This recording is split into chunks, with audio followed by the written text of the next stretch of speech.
오늘 제목은 주님의 유언기도 내 평생의 가치, 이런 제목입니다. 한번 따라서 합시다. 주님의 유언기도 내 평생의 가치.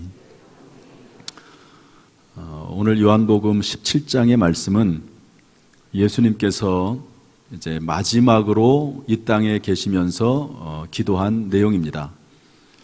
물론 이후에 겟세마네 동산에서 기도하시긴 했지만 자신을 위한 기도고요.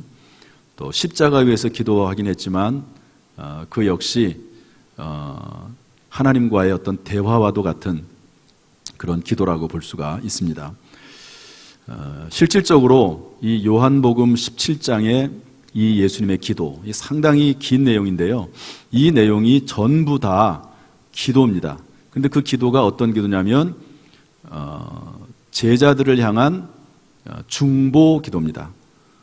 제자들이 이렇게 되게 해 주십시오라고 하는 그런 기도거든요. 그런데 이 기도는 마지막 기도이기 때문에 유언과도 같은 기도입니다. 여러분, 유언은 중요한 말씀 아닙니까? 그래서 다른 것은 못 들어줘도 유언은 꼭 들어주려고 애쓰는 그런 경우도 있습니다. 더구나 주님께서 마지막 유언과도 같은 기도를 하고 계신데요. 그 기도의 내용을 오늘 좀 살펴보면서 도대체 예수님께서 마지막 돌아가시면서까지 우리 제자들에게, 우리 성도들에게 교회에 주시는 말씀은 뭔가 하는 것을 찾아보면서 여러분, 우리에게 주는 말씀이거든요. 교회에 주는 말씀이기 때문에 이것은 우리에게 중요한 가치가 되어야 되고 목적이 되어야 되는 것입니다.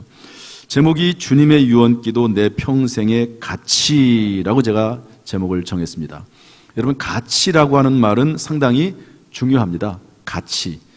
여러분들의 인생에 있어서 가장 중요한 가치는 무엇입니까? 민주주의가 가치인 분들이 있습니다. 민주주의가. 그래서 민주화 운동을 하면서 지금이야 많이 이제 기억에서 사라졌지만 1980년대 그때만 해도 민주화 운동을 위해서 얼마나 많은 사람들이 애썼습니까? 그래서 목숨을 바쳤습니다. 목숨을. 저도 80년대에 이제 대학을 다녔기 때문에 그때 상황을 제가 잘 알죠. 한 학기도 데모를 안 한 적이 없습니다. 8학기 대학 4년 동안 전부 데모를 했고, 그 이유는 뭡니까? 민주화. 이 나라를 민주주의 국가로 만들어야 된다. 그래서 분연이 다 일어났습니다. 그래서 어떤 사람은요, 실제로 민주주의 운동을 하면서 자기 몸에 신나를 뿌리고 그것이 민주주의에 도움이 된다고 그래가지고 불을 붙여가지고 죽기도 했습니다. 불타 죽기도 했어요. 자기 몸을 태워서. 그때 참 그런 일 많았습니다. 또한 어떤 사람은 독립이 가치입니다. 일제시대에 일본의 지배하에서부터 해방되기 위해서 우리가 독립을 해야 된다. 그래가지고 독립운동을 하면서 목숨을 초계와같이 버린 사람들이 얼마나 많은지 모릅니다. 왜 그랬을까요? 독립이 최고의 가치이기 때문에 그래요. 가장 중요한 가치가 독립이기 때문에 그렇습니다. 대한독립.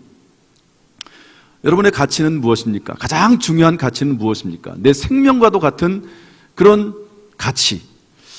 아마도 자녀가 가장 중요한 가치일 수도 있습니다.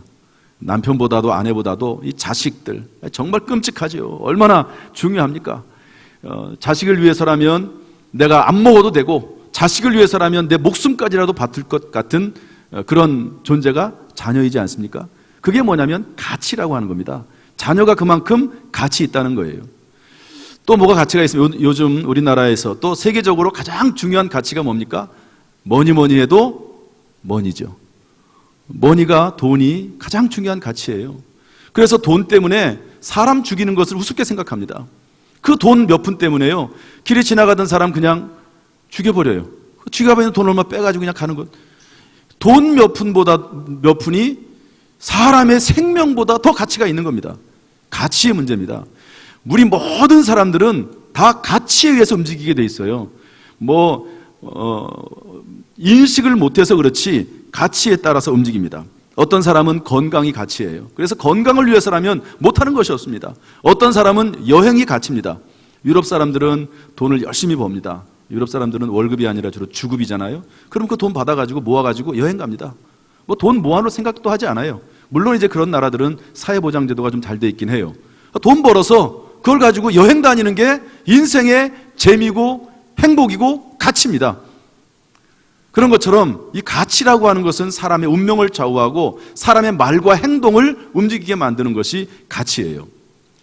그런데 오늘 주님께서 우리에게 마지막 돌아가시기 전에 유언과도 같은 기도를 했다라고 하는 것은 상당히 중요한 의미가 있지 않습니까? 따라서 이것을 우리의 인생의 가치로 삼아서 사는 삶은 결코 헛된 삶은 아닙니다. 왜? 예수님께서 이게 가치 있다고 말씀하시니까. 세상 사람들은 돈이 가치가 있고 가정이 가치가 있고 세상 사람들은 자녀가 가치가 있고 민주주의 가치가 있고 독립이 가치가 있지만 예수 그리스도께서 우리에게 알려주시는 가치가 있다는 거예요. 이게 진짜 가치고 이 가치에 따라 살 때 이 땅에서도 하나님의 은혜가 있을 뿐만 아니라 하나님 나라에서도 상급이 있고 복이 있다. 가치를 얘기해주고 있는 것입니다. 그래서 뭐 이런 얘기하면은 아휴, 목사님이니까 설교 시간에 또 이런 얘기 하시는구만. 우리는 지금 당장 먹고 살기 힘든데 도대체 몸이 아파가지고 죽게 생겼는데 무슨 또 가치에 대한 얘기를 하냐고. 그럴지 몰라요. 그러나 조금 길게 생각을 해보면 여러분이 가치라는 게 중요합니다. 정말 중요합니다. 돈이나 건강이나 민주화보다 더 중요한 가치가 있습니다. 예수님의 유언기도입니다. 오늘 제가 이 말씀을 좀 전할 텐데요. 이 말씀을 들으면서 2017년도를 되돌아보라는 거예요. 내가 정말 예수님이 중요하게 생각하는 이 가치에 맞게 살았는가 점검해보자. 두 번째, 그러면 2018년도는 어떻게 살 것인가? 예수님이 유언처럼 말씀하신 이 가치에 맞추어서 한번 살아가 보자는 거예요. 아무리 바쁘고 힘들고 어렵지만 이 예수님이 우리에게 제시하신 이 목적, 인생의 목적, 비전, 가치에 조금이라도 한 발자국이라도 좀 부응해 나가면서 살아보자 하는 그런 의미로 이 말씀을 전하려고 합니다. 오늘 이 말씀 우리에게 큰 은혜가 되기를 주님의 이름으로 축복합니다. 첫 번째, 우리 1절 말씀 읽어보겠습니다. 다 같이 시작. 예수께서 이 말씀을 하시고 눈을 들어 하늘을 우러러 이르시되 아버지여 때가 이르렀사오니 아들을 영화롭게 하사 아들로 아버지를 영화롭게 하게 하옵소서. 여기 보면 때가 이르렀사오니 이런 말이 나옵니다. 예수님이 이제 돌아가신다는 얘기예요. 십자가를 지고 우리의 죄를 대신해서 죽는다는 말입니다. 이제 죽을 때가 다 됐다. 그러면서 기도하시는 겁니다. 5절 말씀 읽어보겠습니다. 5절 시작. 아버지여 창세전에 내가 아버지와 함께 가졌던 영화로서 지금도 아버지와 함께 나를 영화롭게 하옵소서. 예수님께서 죽음을 앞에 두고 기도하는 첫 번째 내용은 뭐냐면 나를 영화롭게 하옵소서, 예수님 자신을 영화롭게 하옵소서 이렇게 되어 있습니다. 그런데 1절에는 뭐라고 되어 있냐면 아들을 영화롭게 하사 아들로 아버지를 영화롭게 하옵소서 이렇게 기도합니다. 다시 말해서 자기가 받는 그 모든 영화, 다시 말해서 예수 그리스도께서 십자가를 지고 죽으시지만 3일 만에 부활하시는 그 영광, 그 모든 영광을 통해서 결국에는 하나님이 영광 받으시옵소서 이렇게 기도하고 있는 겁니다. 여러분 이게 뭘까요?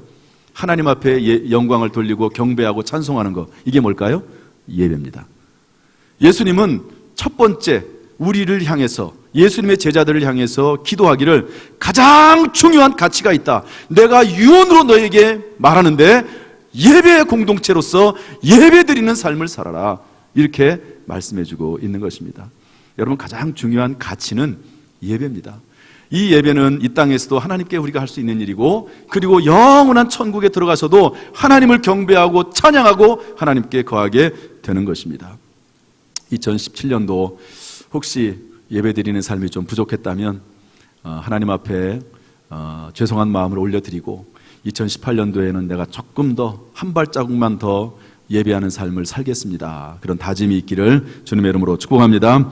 두 번째로 11절 말씀 읽어보겠습니다. 11절 시작. 나는 세상에 더 있지 아니하오나 그들은 세상에 있사옵고 나는 아버지께로 가옵나니 거룩하신 아버지여 내게 주신 아버지의 이름으로 그들을 보존하사 우리와 같이 그들도 하나가 되게 하옵소서. 여기도 마찬가지죠. 나는 세상에 더 있지 아니하오나 나는 아버지께로 가옵나니, 똑같은 얘기죠. 이제 예수님이 죽으신다는 거예요. 십자가 지고 돌아가신다는 겁니다. 그때 마지막으로 내가 기도하는데 이 제자들이 하나가 되게 해달라고 그렇게 기도를 합니다. 여기 말하는 제자들은 11명의 제자입니다. 원래 12명이었는데 한 명은 예수님을 배반하고 떠났지요. 그 얘기가 우리 12절 말씀인데 한번 나눠보겠습니다. 12절 다 같이 읽어보죠. 시작. 내가 그들과 함께 있을 때에 내게 주신 아버지의 이름으로 그들을 보존하고 지켰나이다. 그 중에 하나도 멸망하지 않고 다만 멸망의 자식뿐이오니 이는 성경을 응하게 함이니이다. 여러분, 가룟 유다는 예수님의 제자였지만 예수님을 팔아서 그리고 예수님을 십자가에 못 박는데 내줬습니다. 그리고 가룟 유다는 예수님께서 멸망의 자식이라고 말씀하고 있고 돈 때문에 예수님을 팔아넘긴 사람입니다. 차라리 나지 않았으면 좋았을 사람, 제 길로 갔다고 주님은 말씀하셨습니다. 가룟 유다는 제 길로 갔고 예수님을 배반하고 결국 자살하고 죽지만 그 사람은 어쩔 수가 없고 이제 남아있는 너희들 11명의 제자들은 하나가 되라, 하나가 되라, 그렇게 말씀하고 있습니다. 그런데 여기 뭐라고 되어 있냐면 11절에 보면 뭐라고 되어 있냐면 내게 주신 아버지의 이름으로 그들을 보존하서 우리와 같이, 이렇게 되어 있습니다. 따라서 합시다. 우리와 같이. 여기서 말하는 우리는 이제 앞에 있는 성경과 연결지어 보면 하나님과 예수님, 예수님과 하나님이, 예수님이 하나님 안에 있고 하나님이 내 안에 있는 것처럼 이때 쓴 단어입니다. 우리라고 하는 것은 하나님과 성부 하나님과 성자 예수님, 성령 예수님을 통틀어서 말하는 그 우리입니다. 이게 사람이 들어가 있는 그런 우리가 아니거든요. 근데 우리와 같이 그들도, 제자들도 하나가 되게 해달라. 삼위일체 하나님, 성부, 성자, 성령 하나님이 세 분이 하나인 것처럼 제자들도 하나가 되게 해달라, 이런 말씀입니다. 여러분, 하나님은 삼위일체 하나님이십니다. 우리 믿는 사람들이 삼위일체 하나님처럼 하나가 되게 해달라는 거예요. 이것은 뭐냐면 교인들이 서로 소통하고 서로 친밀하고 주 안에서 예수 그리스도의 보혈로 생명 공동체가 되라 하는 것을 의미하고 있습니다. 여러분, 교회는 항상 가룟 유다 같은 사람이 존재해 왔습니다. 이 세상에는 이단의 존재들이 항상 있었습니다. 그러나 그런 것에 무관하게 성도들이 서로 마음을 모으고 뜻을 모아서 서로 돌아보아 사랑과 선행을 격려하며 모이기를 피한 어떤 사람들의 습관과 같이 하지 말고 그날이 가까운 볼수록 더욱 그리하면서 성도 간의 깊은 영적인 교제와 친교의 삶을 살아라. 이것이 예수님의 기도 제목입니다. 마지막 기도 제목이에요. 여러분, 이 말씀을 생각하면서 지난 1년 동안 내가 얼마나 교회 내에서 친교와 교제의 삶을 살았나 되돌아보고 정말 교회 안에서 생명을 나누는 예수 그리스도의 피와 살을 나누는 생명 공동체로서, 성찬 예식 공동체로서 살아가는 저와 여러분 될 수 있도록 힘쓰시기를, 기도하기를 주님의 이름으로 축원합니다. 세 번째 17절 말씀 읽어보겠습니다. 17절 시작. 그들을 진리로 거룩하게 하옵소서. 아버지의 말씀은 진리니이다. 세 번째 예수님의 유언 기도는 거룩하게 달라는 거예요.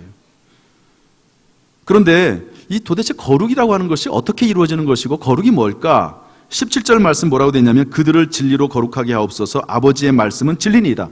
진리로 거룩하게 되는데 하나님의 말씀이 진리이기 때문에 말씀으로 거룩하게 된다는 거예요. 다시 말해서 이 말씀은 무엇을 말합니까? 하나님의 말씀으로 거룩하게 되는 공동체가 되라. 다시 말해서 교육 공동체가 돼야 된다. 하나님의 말씀을 가르치고 배우는 공동체가 될 것을 예수님께서는 마지막 유언과도 같이 기도를 하신 것입니다. 사도행전 2장 말씀 한번 읽어보겠습니다. 사도행전 2장 시작. 그 말을 받는 사람들은 세례를 받음에 이날에 신도의 수가 3,000이나 더하더라. 그들이 사도의 가르침을 받아 서로 교제하고 떡을 떼며 오로지 기도하기를 힘쓰니라.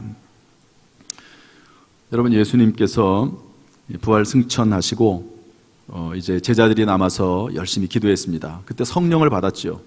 성령 충만해가지고 베드로가 설교합니다. 그랬더니 3,000명이 회개하게 됩니다. 교인 수가 갑자기 3,000명이 늘어난 거예요. 원래는 뭐 120명, 500명 이 정도밖에 안 됐었는데 갑자기 3,000명의 숫자가 늘어나게 된 겁니다. 그때 뭐 했냐면 여기 보니까 그들이 사도의 가르침을 받아 서로 교제하며 떡을 떼며 오로지 기도하기 힘썼다 그랬습니다. 그러니까 이 교회 공동체는 기본적으로 하나님의 말씀을 배우는 교육 공동체입니다. 또한 그 성도들끼리 서로 교제하는 공동체, 친교하는 공동체, 떡을 떼는 것, 성만찬하는 걸 말합니다. 그리고 기도하는 공동체가 되었다는 것이죠. 그러므로 주님은 이 말씀을 하시는 거예요. 너희가 이제는 교회로서 성도들끼리 서로 친교하고 그리고 하나님의 말씀을 나누는, 그래서 거룩해지는 공동체가 될 것을 말씀하고 있는 것입니다. 여러분, 우리가 모든 인류가 다 마찬가지입니다.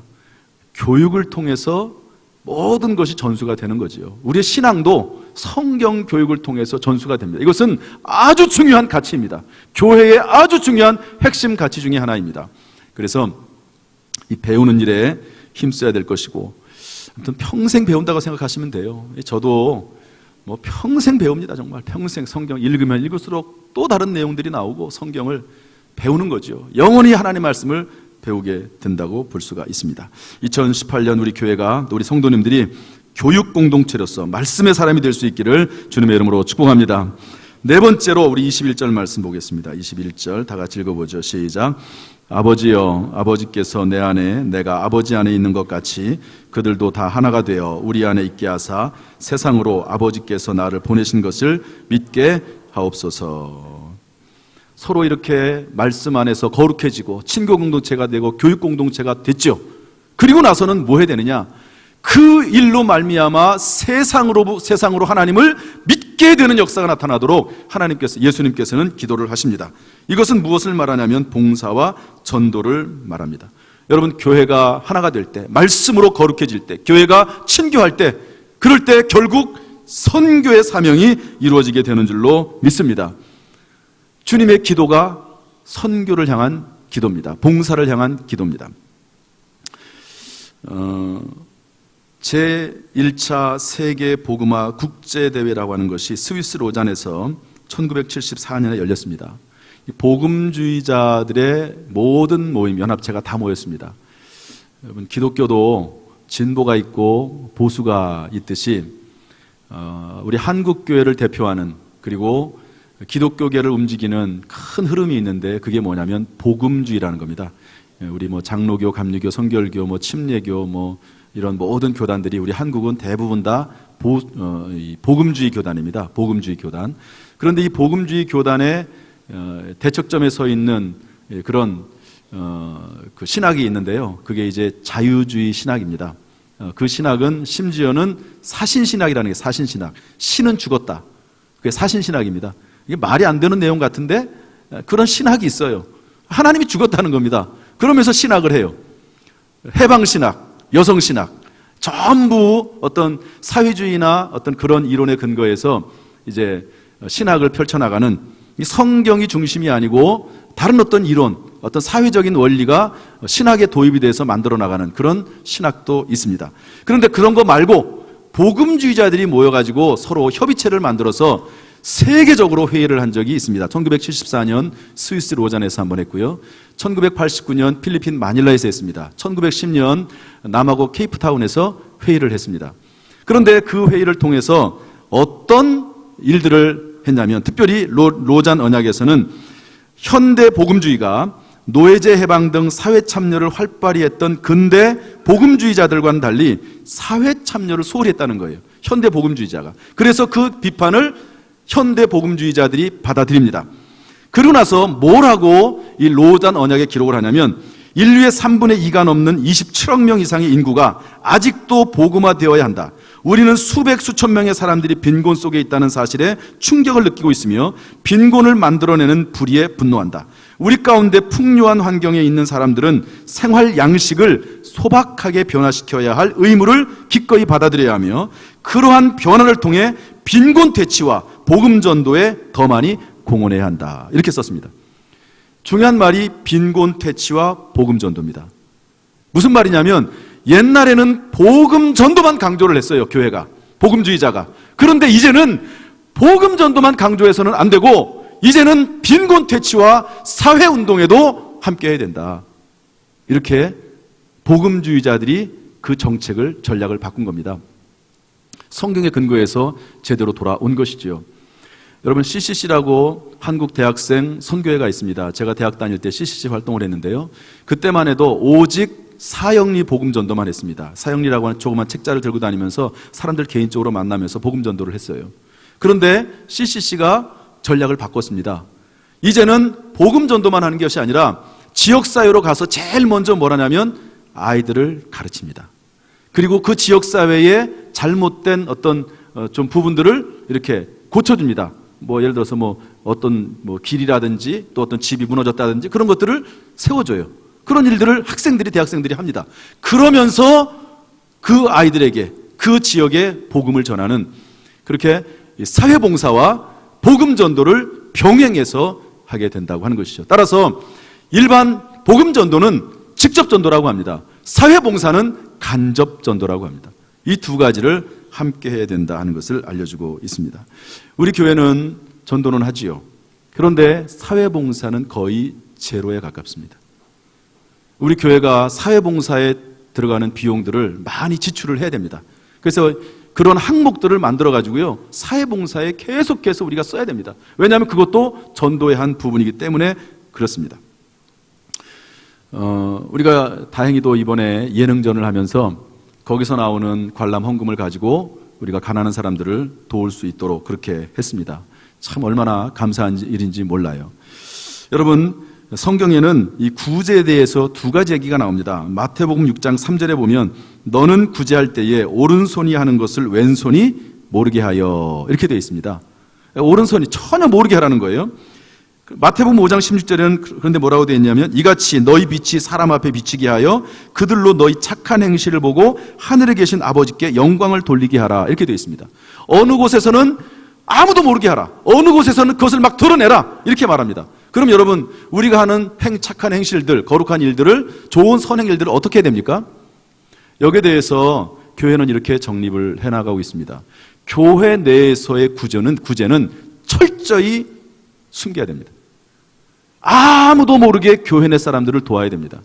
제가 목회를 하면서 보니까요, 교회 내에서 구제를 내가 받았어요.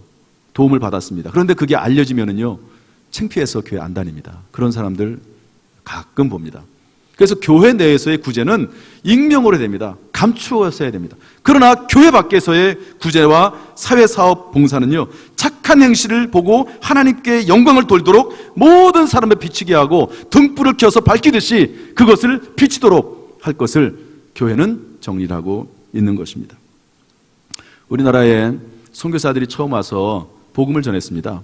그런데 뭐 한지 아십니까? 복음 전도도 했어요. 복음 전도, 하나님 말씀을 복음 전도했습니다. 그런데 병원을 세우고 학교를 세웠습니다. 그 학교가 뭐죠?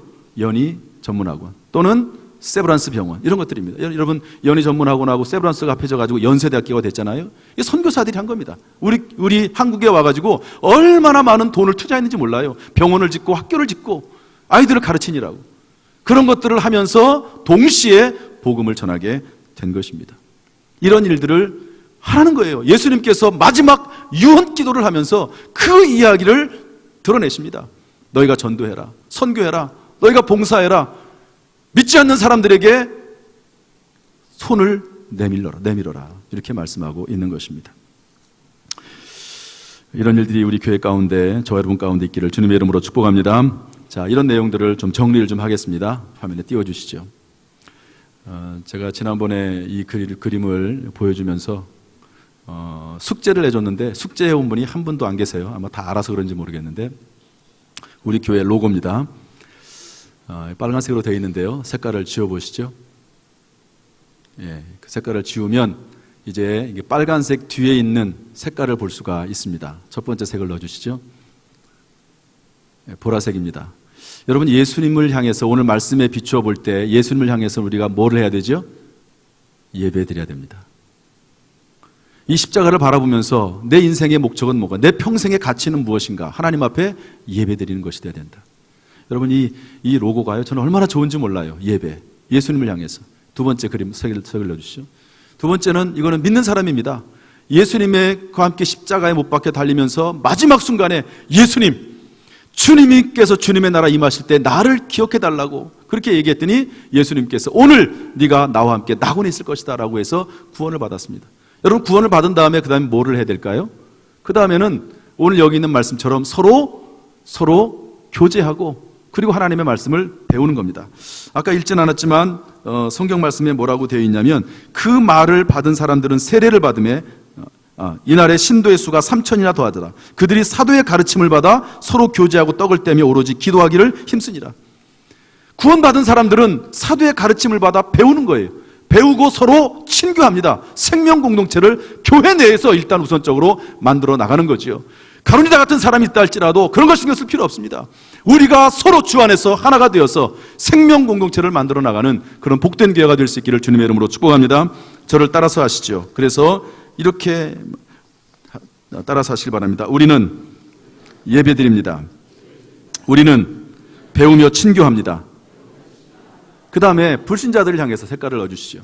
그럼 불신자들을 향해서는 뭐 해야 됩니까? 당연히 전도해야 되죠. 그런데 간접 전도에 해당하는 불신자들을 향한 뭘 해야 된다고요? 봉사하는 겁니다. 불신자들을 향해서 끊임없이 물질을 투자하고 시간을 투자하고, 여러분 봉사는 간접 전도예요. 간접 전도입니다. 그래서 불신자들에게 나가기를 주님께서는 원하신다 하는 것이 말씀입니다. 자, 그런데 이 모든 것들이 모든 성도들이 다 하지는 못하죠. 왜냐하면 믿음의 정도가 차이가 있기 때문에 그렇습니다. 어떤 사람은 새신자도 있고요, 그리고 아직 믿음에 서지 못한 사람도 있습니다. 그래서 이런 분들로 하여금 함께 해나갈 수 있도록 끊임없이 밑에서 격려하고 도와주고 교회의 중요한 일들을 감당하는 사람들이 있습니다. 그 사람들이 누구냐? 교회의 핵심 멤버들입니다. 색깔을 넣어주시죠. 이런 분들입니다. 교회는 항상 이런 분들이 존재해 왔습니다.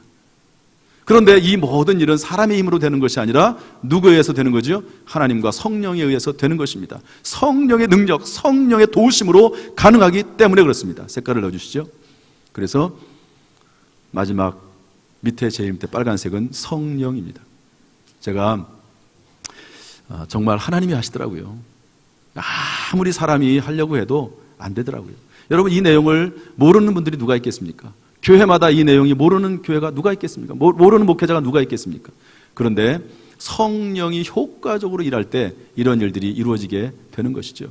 그래서 여러분 기도하십시오. 우리 교회가 이런 교회가 될 수 있도록, 예수님의 유언 기도에 부응하는 교회가 될 수 있도록, 내 평생의 가치를 바로 정립하고 살아나가는 교회, 내 인생이 될 수 있도록 기도하시기를 부탁을 드립니다.